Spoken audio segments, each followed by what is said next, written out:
listen, never in my life associated the word boring with baseball. We know what's up. Me? Yeah. Famous? Yeah. And I'm like giddy over there smiling like, we're about to win this shit. Did everyone give you crap? Give me a good host story. I'm not picking it up. We both love the game. We talk about it every day. Getting on baseball. Having some popcorn, you're fooling around your phone. I'd have to wait in line for 3 hours. Hang on, because it's about to be a wild ride. There is nobody I'd rather be talking to than Julian McWilliams of CBS Sports, star of stage and screen and video and writing, some great stories, some great reports.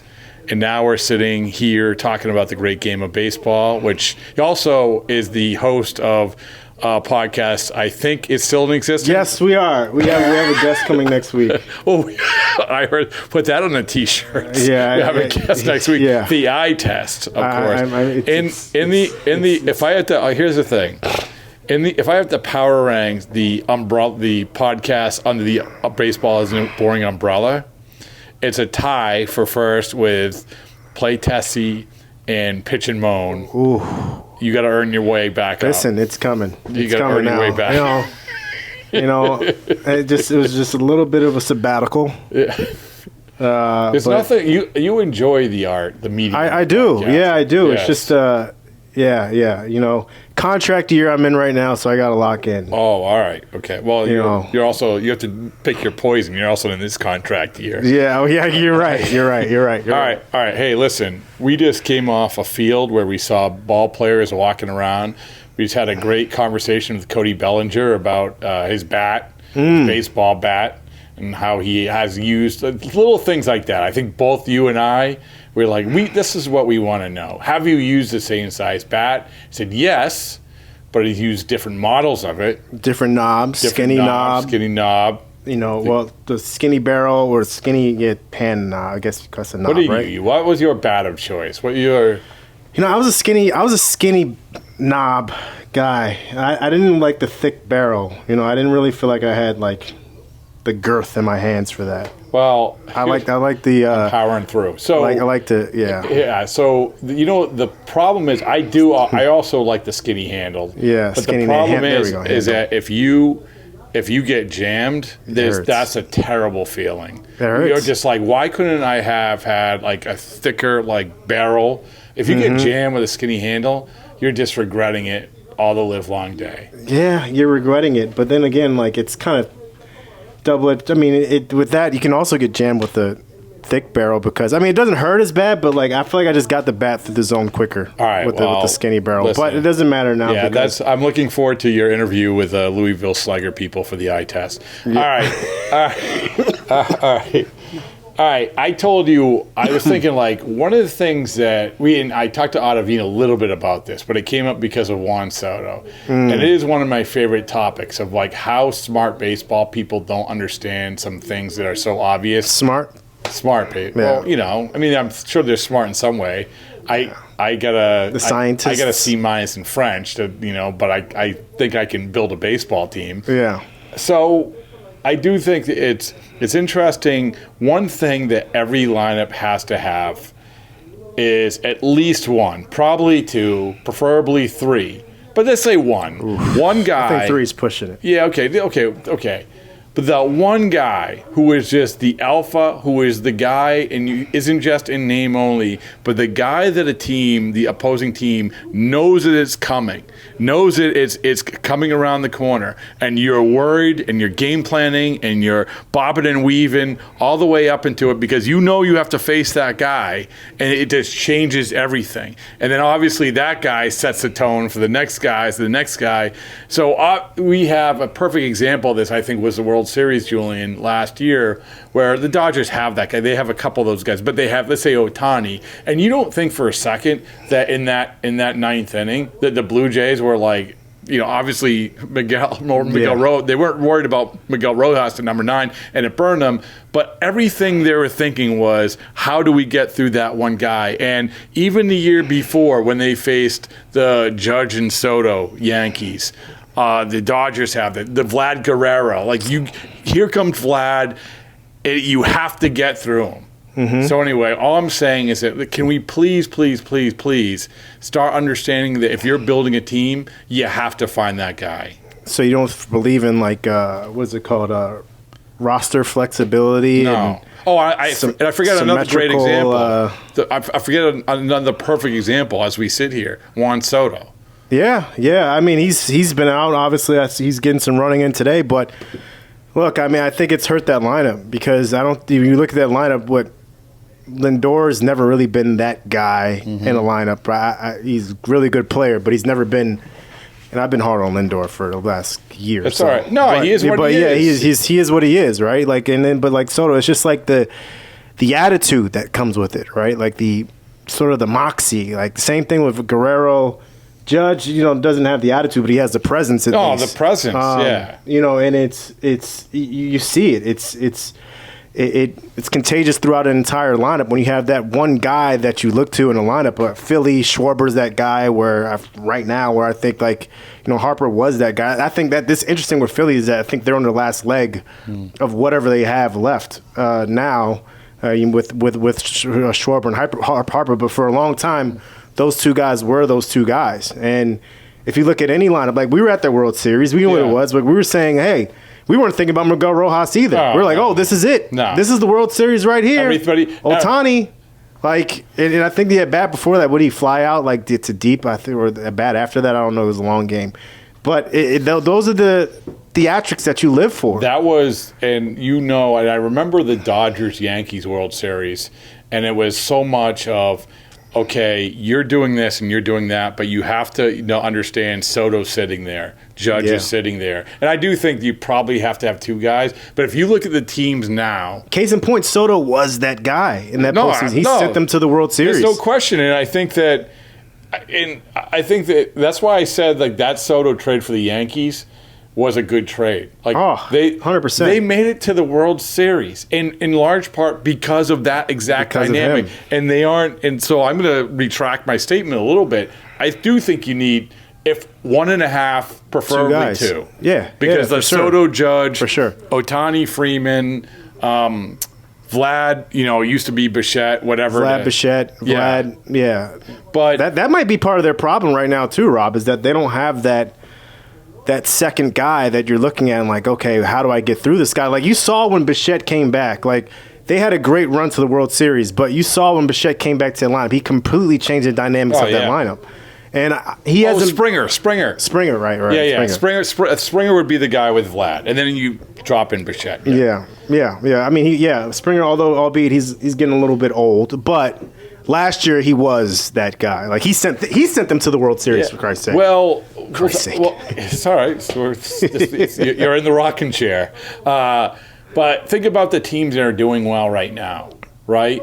Think about the teams where and there's different levels of the alphas. There's different levels of the guys, but you have to have the guys who are producing. Even Tampa, like you can say they don't have a powerhouse offense, but they have Junior Caminero. They have Yandy Diaz. Junior Caminero is a stud. Yeah, that guy's and I think Tampa's the exception where it's just like they have the identity that everybody in this game tries to chase, but it's like.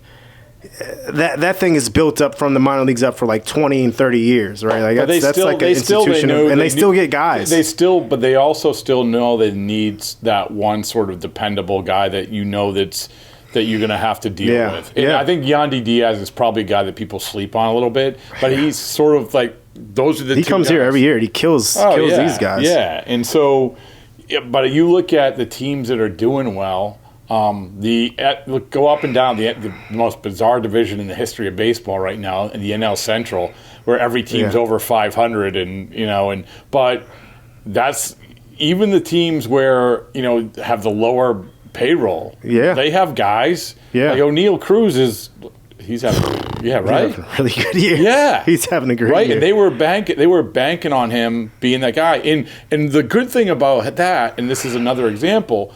Where you have that guy to let somebody else enter into that conversation. O'Neal Cruz is going to let Connor Griffin enter into the conversation. He's not going to say, like with the Red Sox, hey, you got to be the absolute guy like Roman Anthony, which they did out of the chute. And So stupid. Yeah, but I think that's bizarre. that's the other important part of this. And I don't know how you get them. Like, sometimes I know how you get them. Sometimes it's in free agency, sometimes it's trade. All I know is this: you have to have them. You just have to have them. I give you an example right now, Rob. I'm looking at this Orioles record, 11-12. Main reason why I think they're 11-12. Alonso hasn't shown up as the guy yet. Gunnar Henderson hasn't shown up as the guy that we've known him to be. Like, those are two alphas in the lineup. And if you get those guys going, I really believe that everything else sort of finds its place and everybody else can figure out a time to relax and not relax, but get comfortable in the lineup to where you're thinking, okay, we have control of this situation. We have our identity. These guys make us go.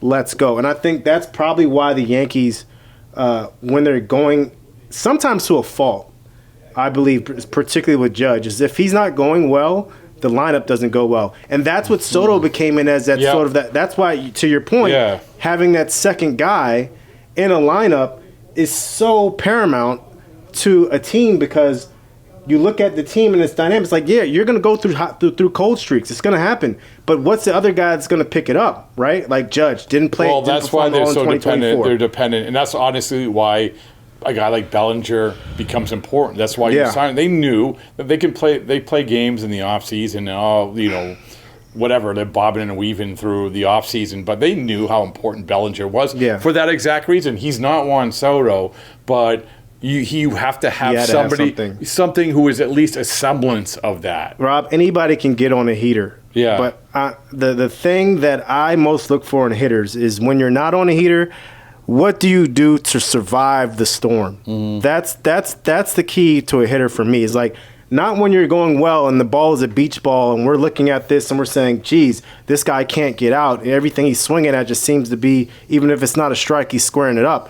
That's fine and all dandy. But what do you look like when you don't feel well, when you're at like 65% of your best self, 50% of your best self, and you're just out there surviving the day? Like, what do those days look like when you feel like it could be a 0 for 4 day, but it ends up being a 1 for 4 or a 2 for 4? Like, those are the times that I'm fascinated by, and I think that's what teams that don't make these deep runs in the playoffs, they don't really have. Case in point, I think that's what the Guardians' problem is every year. Is that you have that one guy who you can get offense from, Jose Ramirez, but who's the second guy?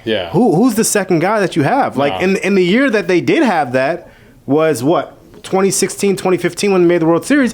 Lindor was the second guy. Right? And now it just seems to be Jose Ramirez or bust. Like, those are the teams that are able to withstand an entire season, an entire playoff run, I believe. Well, okay, so let's go through them, the teams that are good, and let's identify who has the best. Like, because you're right.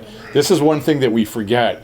What's it look like when you get to the postseason? Sure, you can squeak your way into the postseason, but when you get to the postseason, A, hitting home runs is important, and B, actually having those guys that we're talking about. Let's start with the NL West. Obviously, the Dodgers, I mean, that goes without saying. You have Ohtani, you have Freeman, you have, and then, by the way, you're really good even after that. But then you have San Diego, Machado, and Tatis. Okay. Yeah. And, by the way, you have, like we said, a lot of other guys who could possibly be that. Bogarts, Jackson Merrill. Laureano's been playing really well. Good guy, Laurie. My boy, it's not a coincidence that Laureano's been playing really well ever since I gave him that baseball no S burrito shirt. Yeah, tell him that. Text him. Arizona, you have Corbin Carroll, you have Perdomo, and Ketel Marte. Yeah, like if you get to the postseason, you have to get through those three guys. That's a stealthy, competitive kind of group that it's not easy. Yeah. Those are not easy, and especially when everybody has a game plan on you, you have the game plan on everybody else, right? And it's just like, hey, put up or shut up time. Like, here's my best stuff. Let's see what you can do with it. Over a 7-game series, that changes everything. It's one thing to be able to bite a guy and get a guy when you're coming off of a game from a West Coast swing, and then you're having to travel back east and playing a game the next night. And, yeah, you're not whatever. But when you have time to sit there and say, play a team from game to game, the best pick them apart? Dude, it's it's night and day. And here's the thing. It's a good point by you. Excellent job. Because if you look at the postseason, if you look at, like, go back to that Soto Judge, like, obviously, we've seen hitters get picked apart. You're not picking apart those guys. No one's picking apart. Like, they could maybe slump. That's their own doing. But no one is going to find the secret sauce to pitching around Judge or Soto or any of these guys. And so I'll give you another team to keep going through the teams. Atlanta, has Acuna, have your guy Olsen. They have some guys. Yeah. Especially Acuna. That's MVP. That's right. Hall of Fame talent. And I think everyone sleeps on him because everyone's like, oh, well, the pitching. Well, if you get into a series with them, good luck getting through that. Good luck. Yeah, good luck. I mean, you never want to look.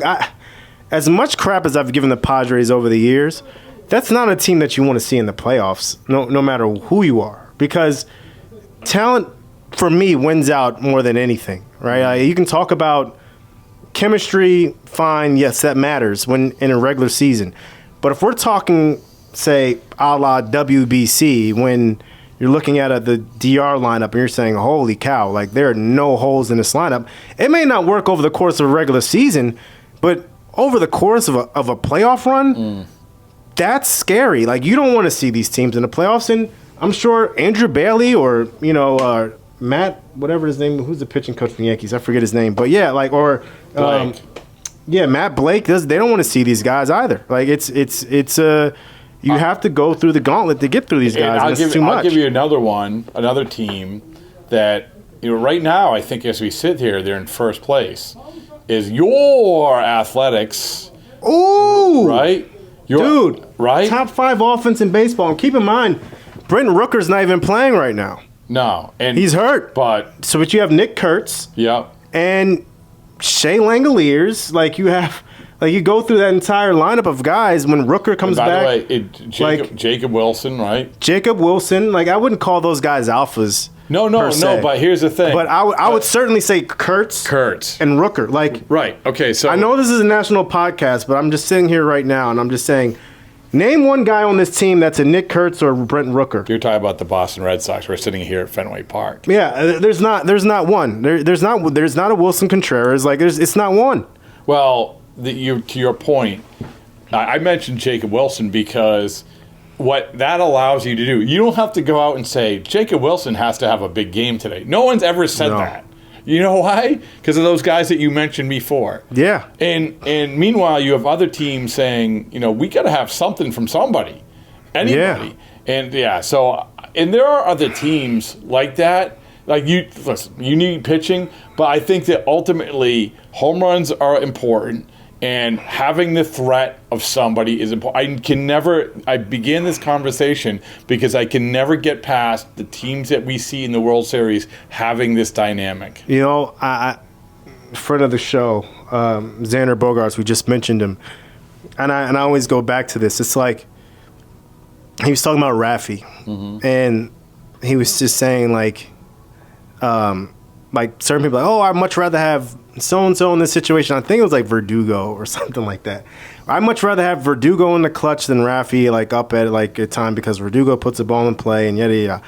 And Bogarts' whole point was like, look, you can say whatever you want to say, but I've been watching this kid hit since he's came up, and the fear that he puts in the opposing. I'm not talking about a guy that can spray the ball the other way. No, I'm talking about a guy that can embarrass you. Garrett Cole, and those are the guys that you need in the middle of an order that are just those impact type of bats. And he's like, I don't care about what everybody's saying about stats. I'm talking about fear. No, because here's the difference, is that you could have a 2-0 game, and if somebody gets up he's going to put the ball in play, whatever. If you put a guy on, oh my goodness, how did we ever put these two guys on, and Rafael Devers is coming up? Yeah. That changes everything. It changes everything. And those are those guys where they have a really good chance of definitively impacting the game. Yeah. Yeah. I think a reason why, and I know you said we're going to go through them, but a reason why we're saying, I'm saying, dang, what's happened to the Astros? Well, I can tell you what's happened to the Astros. You only have one great hitter right now. When the Astros were the Astros, Like you had Altuve, you had Jordan, you had Kyle Tucker, you had Bregman. Even before Kyle Tucker, you had Springer. Like, good luck getting through those round of guys. And oh, by the way, like, then let's just sprinkle in a little bit of Chaz McCormick or whatever, Chaz McCormick in there because he has the ability. Oh, by the way, they have Carlos Correa too. Like, those are guys that are impact bats, particularly the first three that I named, and Tucker, Jordan, and Bregman. Yeah. The guys that are just like sort of those like born hitters. Obviously, Jordan is one of the better hitters and one of the best hitters in all of baseball. But I think that's part of their problem right now is that he's the only guy right now. Everybody else is aging or not there anymore. No, I mean the Jordan thing is like we say this, and it really lends itself to teams that have a chance. Because if you don't have any pitching, it doesn't make a difference. No. Whatever. But we're talking about are you a legitimate contender? And if you think you're a legitimate contender, then you have to have these guys. And if you don't have these guys, you got to find these guys. And it's a huge risk to say we think this guy is going to be this guy without being the guy. In other words, you need if say or Jordan, right? They say, we think that Cam Smith is going to be that guy, but they aren't going out and saying, hey, Cam Smith, be the guy, right? No. They're like, let's figure out Cam Smith and some of these other guys, why we have this guy. You cannot just say, and I think some teams have done that, where they said, we think that this guy is going to be the guy. And that's unfair to the guy, the guys who haven't lived that life. I'll say this. There's only a certain amount of figuring out in the big leagues that you can do before you become a liability to a club. Yes. That's my thinking. Like it's fine and dandy signing up all these guys to these long-term extensions. Good for these guys getting their money. I have my thoughts on that. Like PCA, like why the hell did they give him that contract off for just one good first half, like one great first half of a season, then all of a sudden he's $150 million richer. Look, it's not my money. Great for the man to get his money. But I'm looking at these contracts and I'm saying, okay, Griffin, like how much figuring out are you going to have to do at the big leagues before this becomes like, before you become a liability? Like Roman, like how much throwing are we going to have to watch? And his throws have gotten better before you become a liability on the baseball field, which he has become to an extent. How much of a liability? I think Kevin McGonigal, I think that guy's going to hit. So, but again, they don't have to. The Detroit that you bring up McGonigal, Detroit never said, "Hey, McGonigal." Like he barely even made the team, right? That's the thing. He made the team because he impressed in spring training. Yeah, it wasn't like they went into the season saying, "There's our number 2 hitter." Right. No, that was a bonus for that. No, and it's clear, like, in that lineup, it works, right? Because you do have a Riley Green in there. You have, to a lesser degree, Gleyber Torres and whomever else that you want. Kerry Washington. What's his name? Kerry Carpenter. Like, you have those guys that are like those impact bats that have proven themselves to some degree at the big league level where you're like, okay, it might not be that much of an issue. All right, well, I know that if we were going to power rank, which we're not going to do right now, but if we were at to power rank the alphas, the teams with the best alphas, I would say number 1, Colorado, because why? Thomas Harding, champion of the world. The ultimate alpha. All right. Totally. Yes. He has what it takes to win a championship. He makes all the writers around him better. Oh, my gosh. Feeling good and feeling clean. All right.